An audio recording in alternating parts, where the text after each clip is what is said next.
نبی کریم صلی اللہ علیہ وسلم سے کسی نے ماں باپ کے بارے میں پوچھا تو آپ نے فرمایا یہ دونوں تمہاری جنت ہے یا تمہاری دوزخ ہے۔ چاہو تو ماں باپ کی خدمت کر کے جنت حاصل کرو، چاہو تو دوزخ حاصل کرو۔ اور خصوصاً اس وقت جب ماں باپ کمزور ہو جاتے ہیں، بچہ شادی کرتا ہے، اس کے اپنے بچے آ جاتے ہیں، ماں باپ بوڑھے ہو جاتے ہیں۔ میں اکثر یہ ماں باپ کے بارے میں جب بات آتی ہے تو باپ کی تو چلو ہم خدمت کرتے رہے ہیں اور باپ حکم بھی دیتا ہے، لیکن ماں کے بارے میں اکثر حیران ہوتا تھا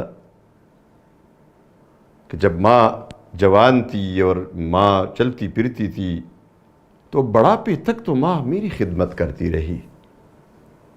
میں گھر آتا ہوں تو کھانا وہ لا کر رکھ دیتی ہے، اور مجھے اچھی طرح یاد ہے کہ میری شادی بھی ہوئی تھی، بچے بھی ہوئے تھے، لیکن میں رات کو جب دیر سے گھر آتا تھا تو گھر میں بیوی سو رہی ہے، بچے سو رہے ہیں، بھائی سو رہے ہیں، سب لوگ، لیکن اندھیرے میں ماں آواز دیتی تھی، بیٹا تو آ گیا ہے، اور پھر فوراً اٹھ کر آتی تھی، ملتی تھی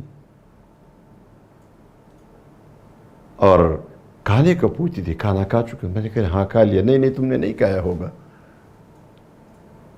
میں آپ کے لیے کھانے کا بندوبست کرتی ہوں۔ یہ میں نے کہا نہیں میں کھانا کھا چکا ہوں، وغیرہ وغیرہ اس طرح۔ تو ماں انتظار کرتی ہے۔ دیکھیں یہ ماں اور یہ باپ دونوں تمہاری جنت ہے یا تمہاری دوزخ ہے۔ کیسے؟ میں سوچتا تھا کہ ماں کی جو خدمت کا اجر ہے، وہ خدمت کا موقع تو ہمیں نہیں مل رہا۔ وہ جب گھر آتے ہیں وہی گلے لگا لیتی ہے، وہی چومتی ہے، وہی پیار کرتی ہے، وہی محبت کرتی ہے، وہی چیزیں کھلاتی ہے۔ جو چیز کہ یہ گھر میں کوئی لے کر آیا تھا وہ ماں نے رکھا ہوا ہے، ایک دن نہیں، 2 دن 3 دن کے بعد بھی آپ گھر آتے ہیں تو وہ پیش کرتی ہے کتنے پیار سے۔ آج بھی ہمیں یاد ہے کہ ماں نے چائے جو پلائی تھی، قہوہ پلایا تھا، کھانا کھلایا تھا، اس کا کتنا مزہ تھا، وہ مزہ پھر ہم نے نہیں دیکھا۔ تو میں سوچتا رہتا تھا کہ وہ ماں کی خدمت کے ذریعے جو جنت ہے وہ موقع ہمیں کب ملے گا؟ تو وہ معلوم ہو گیا پھر کہ وہ جب ماں کمزور ہو گئی، جب ماں بیمار ہو گئی، جب ماں بستر پہ چلی گئی، جب ماں کو ضرورت پڑی کہ ہم پھر اس کی خدمت کریں، اس کے لیے دوائیاں لائے، اس کو اٹھائے، اس کو ڈاکٹر کے پاس لے جائے، اس کو دوائی کھلائے، اس کو کھانا کھلائے، اس کے ساتھ بیٹھ جائے، تب پتہ چلا بڑھاپے کی حالت میں، کمزوری کی حالت میں جو اجر ملتا ہے ماں باپ کی خدمت میں، وہ جوانی کی حالت میں نہیں ہوتا بچوں کے لیے۔ اس لیے فرمایا نا، جن کے والدین بوڑھے ہو جائے ان کے ساتھ،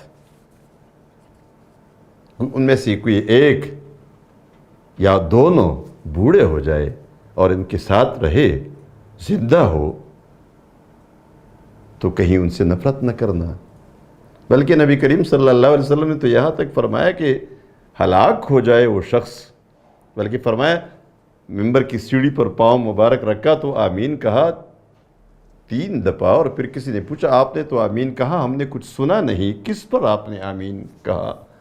فرمانے لگی ان میں ایک بات یہ تھی کہ جبریل امین تشریف لائے اور مجھے کہا، یعنی میرے سامنے، کہ ہلاک ہو جائے وہ شخص جس نے اپنے ماں باپ دونوں کو یا ان میں سے ایک کو بڑھاپے کی حالت میں پایا اور ان کی خدمت کر کے یا اس کی خدمت کر کے وہ جنت میں داخل نہیں ہوا۔ تو ماں باپ آپ کے لیے بڑی نعمت ہے جس کے گھر میں ماں باپ موجود ہے۔ لا الہ الا اللہ، لا الہ